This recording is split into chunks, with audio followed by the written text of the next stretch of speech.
April 16, 1937 401వ భాషణం. ఆంధ్రుడు శ్రీ కృష్ణమూర్తి ప్రశ్నించాడు, తపస్సు చేసే వేళ దృష్టిని ఎక్కడ నిలపాలి? మనస్సు జపించే దానిపై ఉంటుంది.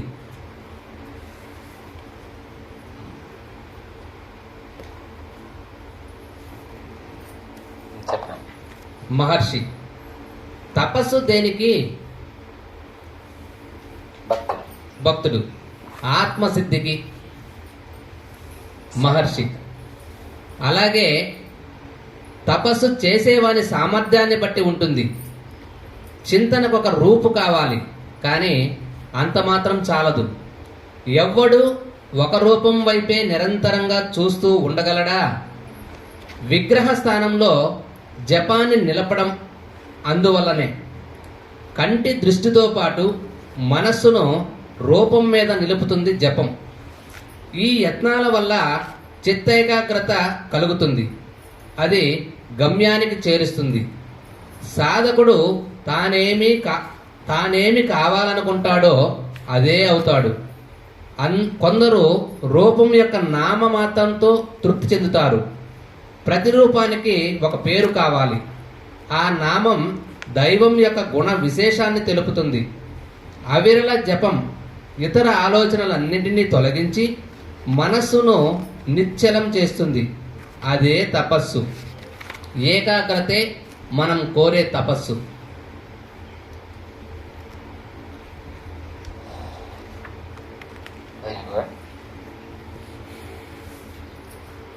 ఒక ఆంధ్రప్రదేశ్కు చెందినటువంటి ఒక మహాభక్తుడు, ఆయన పేరు శ్రీకృష్ణమూర్తి,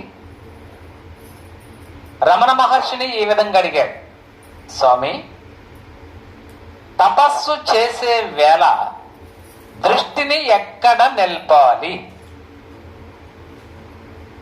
మనసు జపించే దానిపై ఉంటుంది కదా అని రమణ మహర్షిని అడిగాడు. ఇది బాగా ఆలోచించవలసిన ప్రశ్న. మనం తపస్సు అంటే ఎక్కడో అరణ్యములో దండకమండలములో పట్టుకొని అలా కూర్చున్నటువంటి దృశ్యమే గుర్తుకొస్తుంటుంది సహజంగా. కానీ ఇదిగో మనం చేస్తున్నది కూడా తపస్సే. ఎవరైనా సరే తన సాధనలో అనాత్మనంతా తగలబెట్టి ఆత్మను శుద్ధ చైతన్యముగా గుర్తించి తానెవరో తెలుసుకొని తనలోనే ఉండడమే తపస్సు. ఇది తపస్సు. అది ఏ రూపములైనా ఉండొచ్చు. మీరు జపంలో ఉంటారా, భజనలో ఉంటారా, నామస్తోత్రాల్లో ఉంటారా, ఎలా అయినా కావచ్చు. అందుకని భగవాన్ నాయన్లారా, తపస్సు దేనికి? మనం తపస్సు అంటున్నాం కదయ్యా, అసలు తపస్సు దేనికి అని అడిగాడు. భక్తుడేమన్నాడు నాయన? ఆత్మసిద్ధికి. మంచి పదం. తపస్సు దేనికి నాయనా? ఆత్మసిద్ధి. ఆత్మను పొందడానికి మాత్రమే తపస్సు చెయ్యాలి. మరి చాలా మంది ఋషులు తపస్సు దేనికి చేశారు?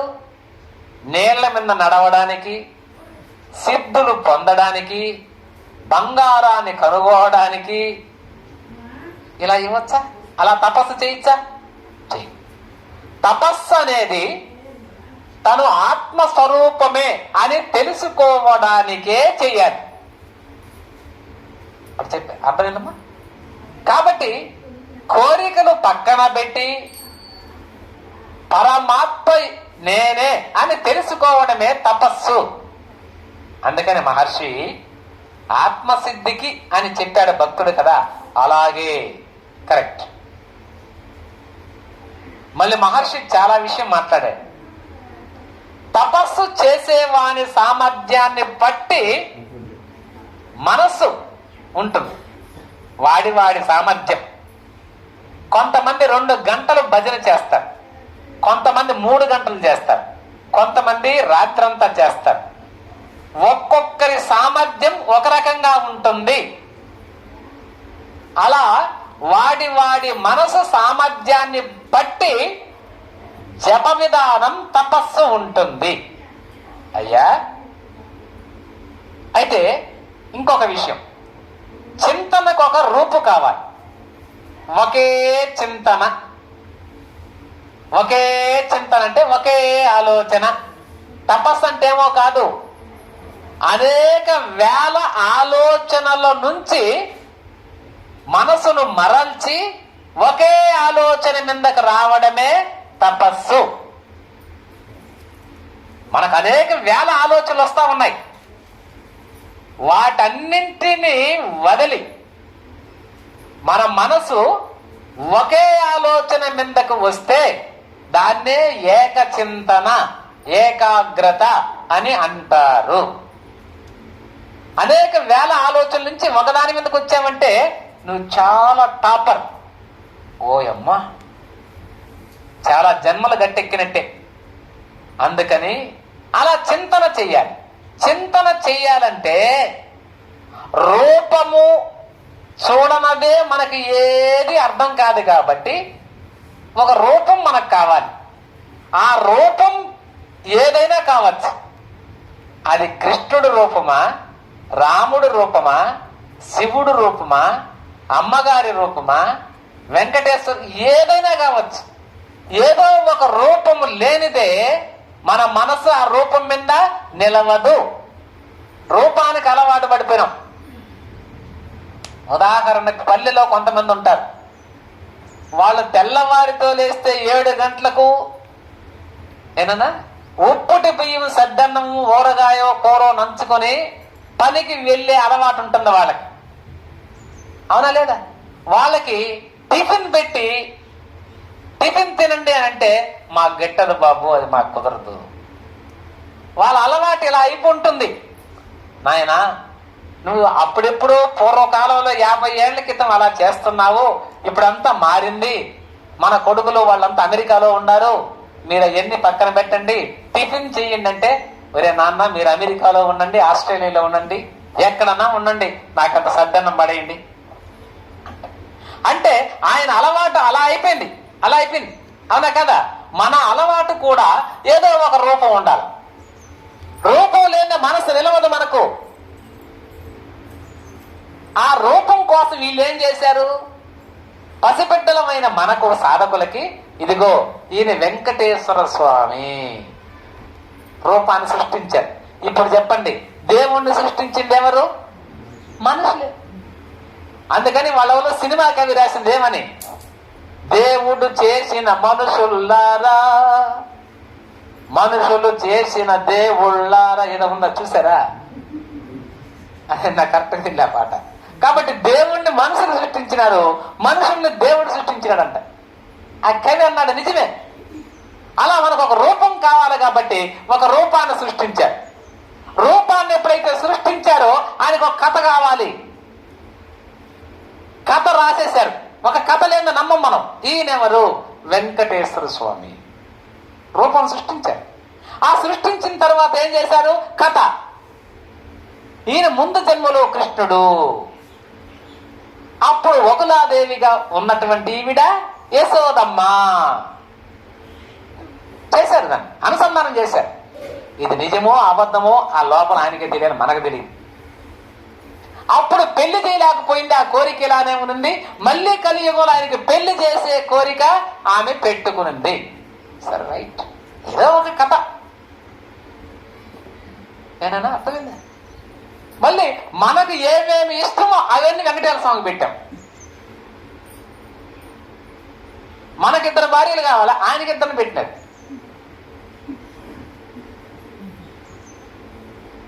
మళ్ళీ ఆయన ఇంకొక ఆమె అలివేలు మంగమ్మ, ఆమె ఇంకో ఈమె బీపీ నాంచారమ్మ, ఇంకొక ఆమెను తీసుకొచ్చారు. ఈ విధంగా కథలు సృష్టించి ఆ రూపానికి అనుసంధానం చేశారు పెద్దలు. మంచిది అది. ఎందుకంటే మన కోసం, అదేం తప్పు కదా వాళ్ళు చేసింది. మనకు ఒక కథ అంటే బలి ఇష్టం. ఇప్పుడు ఈ తత్వం చెప్తే మీకు నిద్ర వస్తుంది. ఇప్పుడు అనగనగా ఒక రాజున్నాడట అంటే ఎటువంటి పిల్లోడైనా ఇంక చెప్పండి, కథ భలే ఉంటుంది. కథలకు రూపాలకు మనం అలవాటు పడిపోయినాం కాబట్టి మన పాత అలవాటును తప్పించుకోలేం.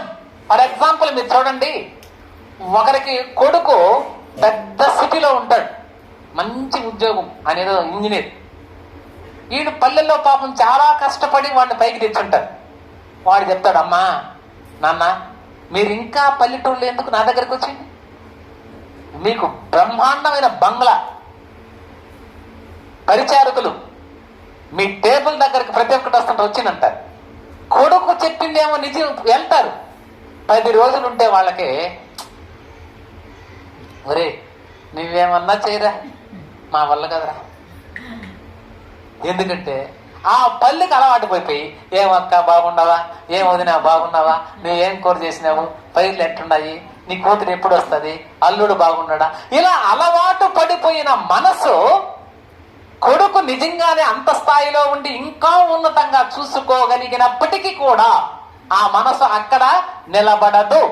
నాయనా నువ్వేం బాగా చూసుకుంటున్నావురా, నేనే ఉండలేను నాయన, మేము బయలుదేరుతాం నాయన. చూసారా, ఎందుకు? అలవాటు పడిన మనసు. దీనికి రామకృష్ణ పరమహంస చక్కగా చెప్పారు, చక్కటి కథ. ఏమంటే, ఒకానొక సమయంలో ఒక పల్లెటూళ్ళలో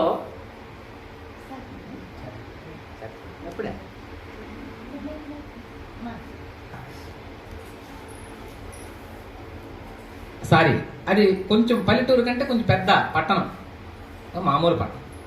పల్లె నుంచి చాలా మంది జనాలు వద్దరండి అర్థం, ఆ సంతకు వచ్చి వారి వారి వస్తువులు అమ్ముకొని మళ్ళీ తిరిగి వాళ్ళ ఇళ్ళకి వెళ్తుంటారు. అలా ఒక చేపలు అమ్ముకునేటువంటి 2 ఆడవాళ్ళు సంతలో చేపలు అమ్ముకున్నారు. చాలా పొద్దుపోయింది, ఇంటికి వెళ్ళలేరు. అందుకని ఆ రాత్రి ఎక్కడున్నామా అంటే తెలిసిన వారి ఇంటికి వెళ్ళారు. వాళ్ళది అక్కడ ఇల్లు, ఆ పట్టణంలో ఉండాయన తెలిసిన వ్యక్తి. అయ్యా రాత్రికి ఎక్కడే ఉండి తెల్లవారికి వెళ్ళిపోతామన్నారు. అలానే ఉండండి అమ్మా, పడుకోండి అని ఆయన చక్కగా లైటు ఫ్యాన్లు అవన్నీ ఇచ్చి అవన్నీ ఏర్పాటు చేసి మంచి రూమ్ ఇచ్చాడు. అయితే వాళ్ళిద్దరూ కాలు మీద కాలు వేసుకుని మాట్లాడుకుంటూనే ఉన్నారు. ఆకు ఒక్క నవ్వులుకుంటారు. ఆయన నిద్రపోడు.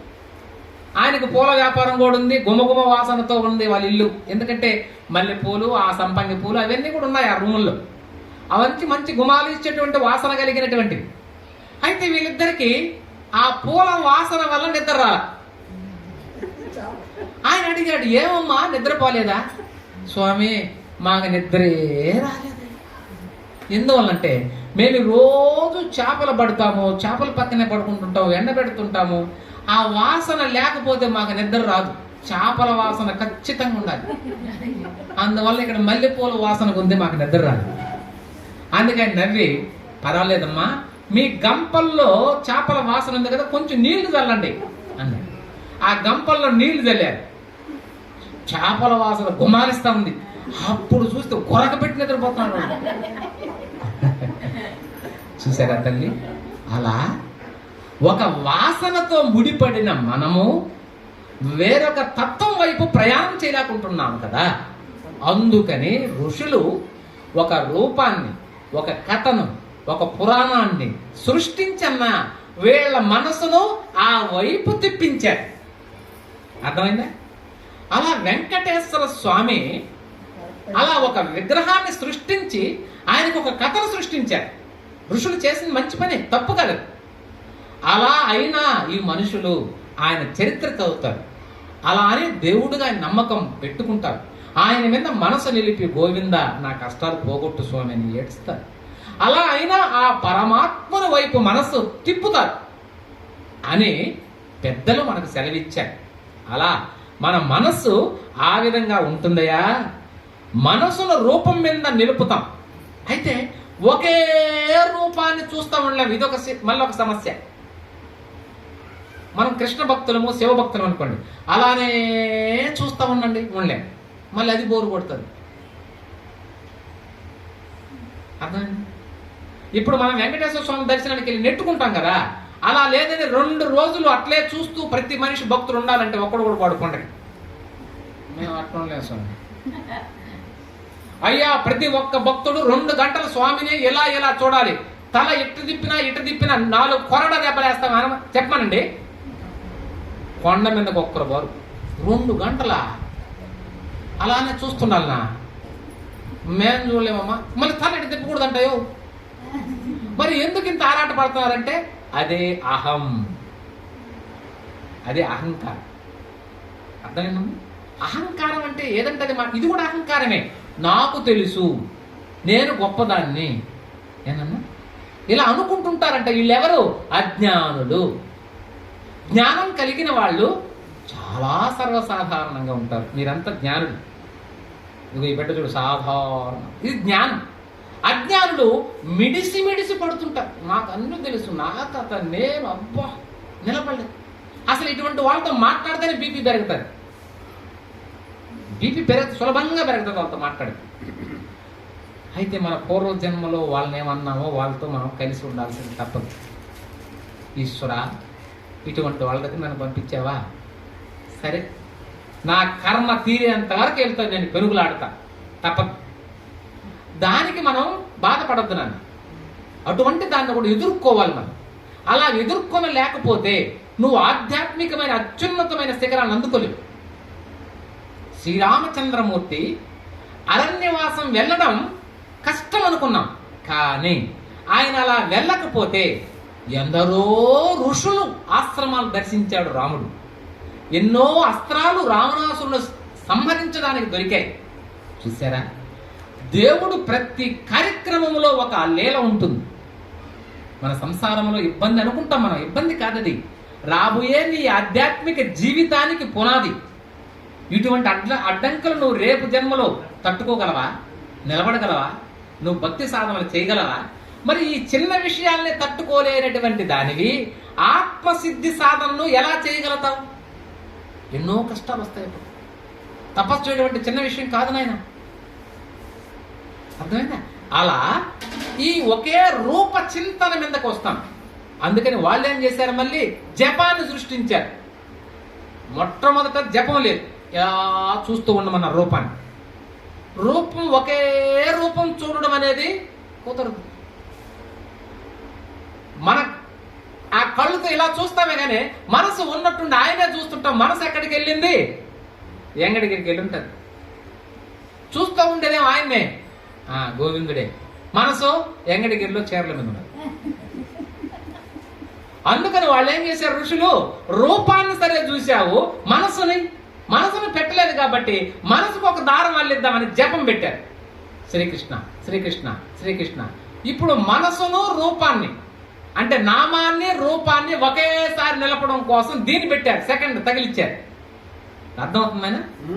రూపాన్ని చూడడమే ఉంటది, కానీ ఒక 10 నిమిషాలు 5 నిమిషాలు అలా చూస్తాం.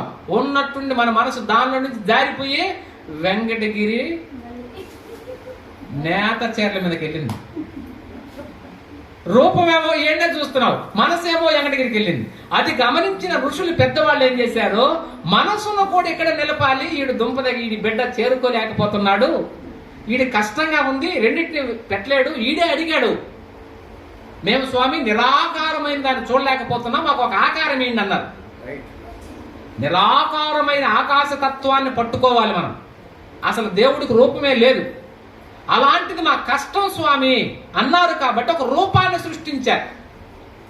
ఒక పిల్లవాడికి ఎలిమెంటరీ స్కూల్ చదివే బిడ్డకి యాపిల్ పండు అర్థమైందిరా అంటే వాడికి అర్థం కాదు. యాపిల్ పండు లాంటిది ఒక ప్లాస్టిక్ బొమ్మ చూపిస్తే ఇది యాపిల్, ఏనుగు లాంటి ఒక బొమ్మ చూపిస్తే ఇది ఏనుగు అని ఎలా అంటారు? భగవంతుడు నిరాకారమైనప్పటికీ ఆయనను ఒక సాకార రూపంగా తీసుకొచ్చి ఆయనకు ఒక కథ పెట్టి ఈ విధంగా ఇప్పుడు చూడండిరా అని ఆయనకు గుడి కట్టితే వస్తాం. అమ్మా ఇది వెంకటేశ్వర స్వామి గుడి, ఇది శివుడి గుడి, ఇది సుబ్రహ్మణ్యేశ్వర స్వామి గుడి, అది విఘ్నేశ్వరుడి గుడి, ఏదో చెప్తాం మంచిది. అయినప్పటికీ మళ్ళీ ఏం చేశారు మన వాళ్ళు? రూపాన్నే చూడమన్నారు కదా అని చూశారు. చూస్తే మళ్ళీ మనసు నిలబడ్డాలే. మళ్ళీ ఎట్ సార్ ప్లీజ్ అన్నారు. సరేరా నేను ఉండాలి భయపడ్డాని ఆ ఋషులు పెద్దవాళ్ళు ఆ నామం రూపంతో పాటు నామాన్ని కూడా జపించేది పెట్టారు. ఇప్పుడు చూడండి రా, అప్పుడు కృష్ణుడిని చూడు, మాట కూడా జపం చేయి, కృష్ణ కృష్ణ కృష్ణ. ఇప్పుడు అట్నే పెట్టు. ఆయన కృష్ణ అంటున్నాం, కృష్ణుడిని చూస్తాం కానీ మళ్ళీ మన సంగతి దగ్గర నుంచి తప్పించుకుని వెళ్తా ఉంది. ఏం చేసేదమ్మా? రైట్. ఇప్పుడు అర్థం. అందుకని వాళ్ళు ఇన్ని సృష్టించారమ్మా. అది రమణ మహర్షి చెప్తున్నాడు. ఏమని ఎంత చక్కగా చెప్తున్నాడు చూడండి. అయ్యా, మనసును రూపం మీద నిలపడానికే జపాన్ని సృష్టించారు. ఈ యత్నాల వల్ల చిత్త ఏకాగ్రత కలుగుతుంది. ఈ ప్రయత్నాలన్నీ ఎందుకు చెప్పారు మనకు పెద్దవాళ్ళు?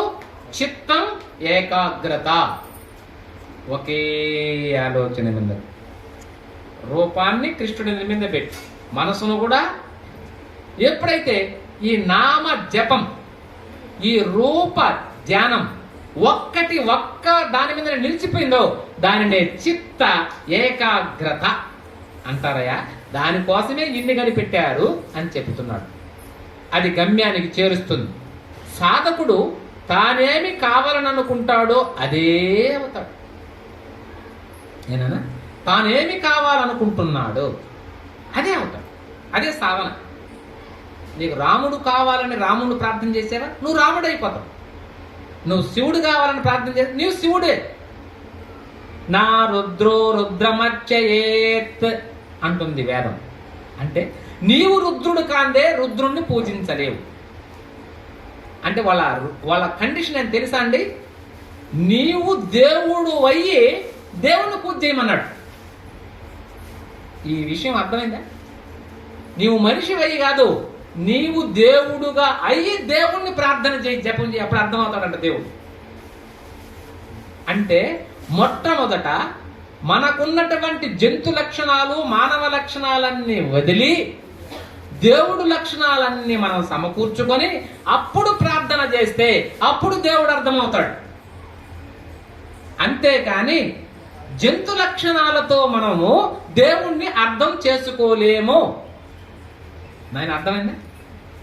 అందుకని సాధకుడు తానేమి కావాలని అనుకుంటాడో అదే అవుతాడన్న మాటకు అర్థం అది. తరువాత కొందరు రూపం యొక్క నామమాత్రంతో తృప్తి చెందుతారు. కొంతమంది అక్కడికి స్టాప్. రూపాన్ని చూసి రూపాన్ని చూస్తారు, ఎంత బాగున్నాడో దేవుడు, ఇంకా దాన్ని వర్ణించి చెప్తా ఉంటారు. చూసారా ఎంత బాగున్నాయి కవచ కుండలములు, సూర్య ప్రభ వాహనమ పేర ఆ గోవిందుడు ఊరేగుతున్నాడు, ఆ శివుడు ఊరేగుతున్నాడు, అమ్మవారు ఊరేగుతున్నది, ఎంత బాగుందో. ఆ నాగాభరణములు, ఆ ఆభరణములు, ఆ రథం, ఇలా వర్ణిస్తూ ఉంటారు.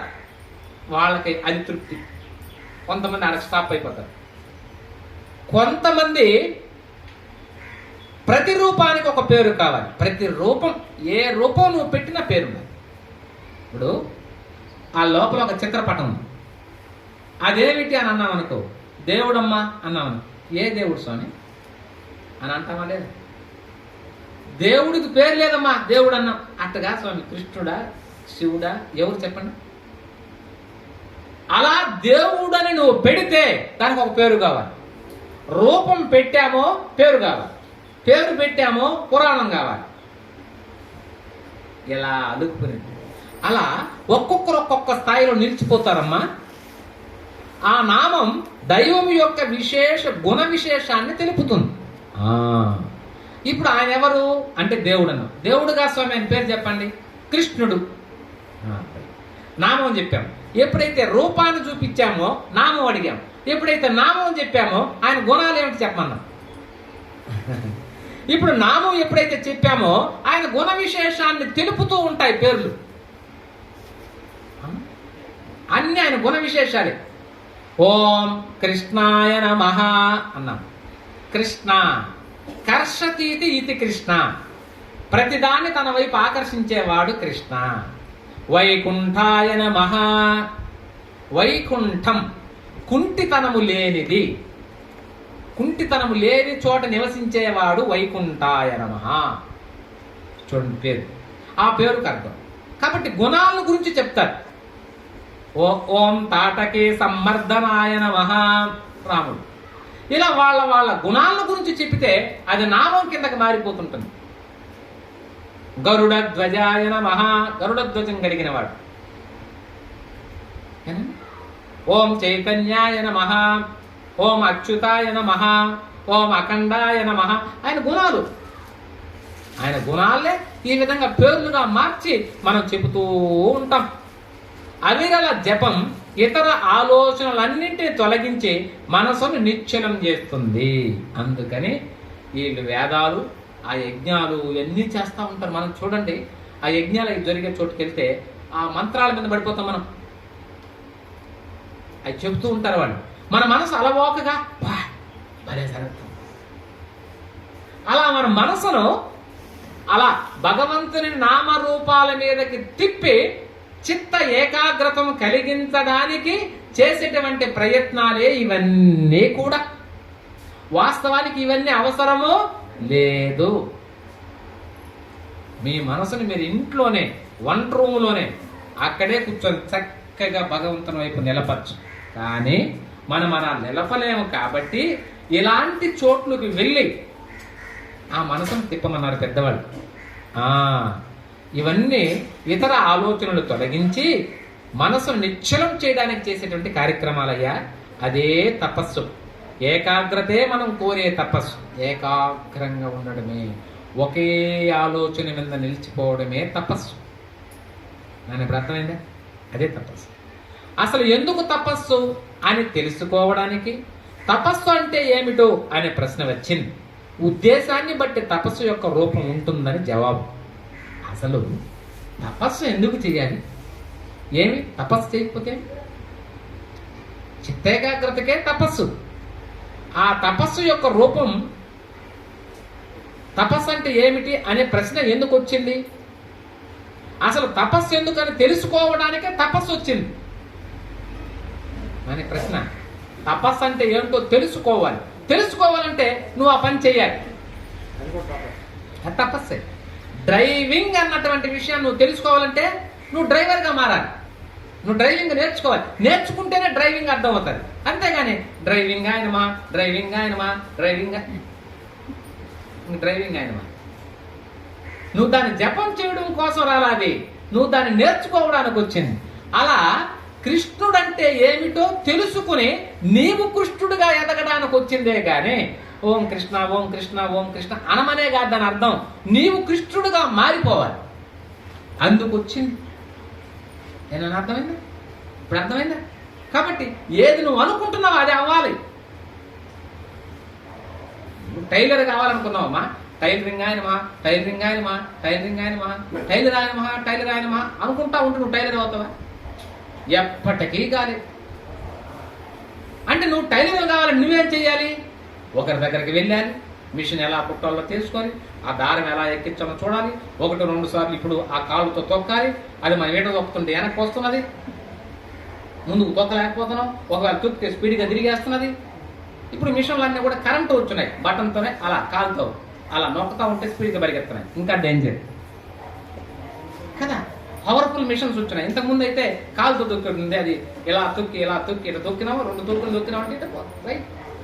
కాబట్టి ఇంత కష్టం ఉంటుంది. అప్పుడు నువ్వు ఫస్ట్ పోతానే గురువు నేను మిషన్ మీద కూర్చొని పెడతాడా? కూర్చొని పెట్ట. కాజాలు కుట్టు అంటాడు. దారం ఇచ్చి కాజాలు కుడతా ఉన్నారు. కుట్టిన తర్వాత ఆయన చూస్తున్నా ఇట్ట కొట్టకూడదా, ఇది దారం లాక్కూడదు, ముడిపడిపోయింది. ముడిపడింది, సక్రంగా రాలేదు. కాజా తప్పునైనా మనకు డబ్బులు ఇవ్వాల్సి ఉండేది. అలా ఈ బటన్లకి ఈ జాకెట్లకి కాజాలు నేర్పిస్తాడు.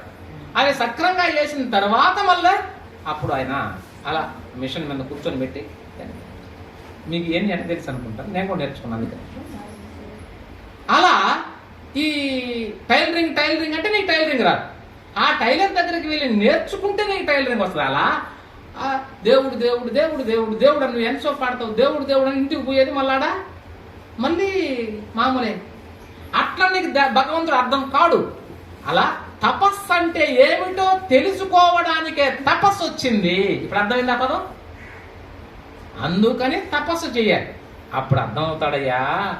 అందుకని ఉద్దేశాన్ని బట్టే తపస్సు యొక్క రూపం ఉంటుంది. నీ ఉద్దేశం ఎలా ఉంటే అప్పుడు తపస్సు. మనకు ఎక్కడికి మీరు వెళ్ళబల్లే, ఏ జపాలు చేయబల్లే, ఏ తపాలు చేయాల్సిన అవసరం లేదు. మనం రమణ మహర్షి భాషణలు వింటే మీ మనసు నిశ్చలంగా నిలిచిపోతాం, నిశ్చలంగా నిలుస్తుంది. అయిపోయింది. ఇదే సర్వతీర్థాలు సమాహారం. ఇక మన మనసు ఎక్కడికి పోదు, అయిపోయింది. నువ్వెన్ని భజనలు చేసినా దీని అర్థం అది. అందుకని రమణ మహర్షి ఆ ప్రశ్నకు సమాధానం చెప్పి తపస్సు చేసే వేళ దృష్టిని ఎక్కడ నిలిపాలి అన్నటువంటి దానికి, అసలు తపస్సు దేనికి అన్నటువంటి విషయానికి చక్కగా ఇంతటి అంతరార్థాన్ని చెప్పాడు.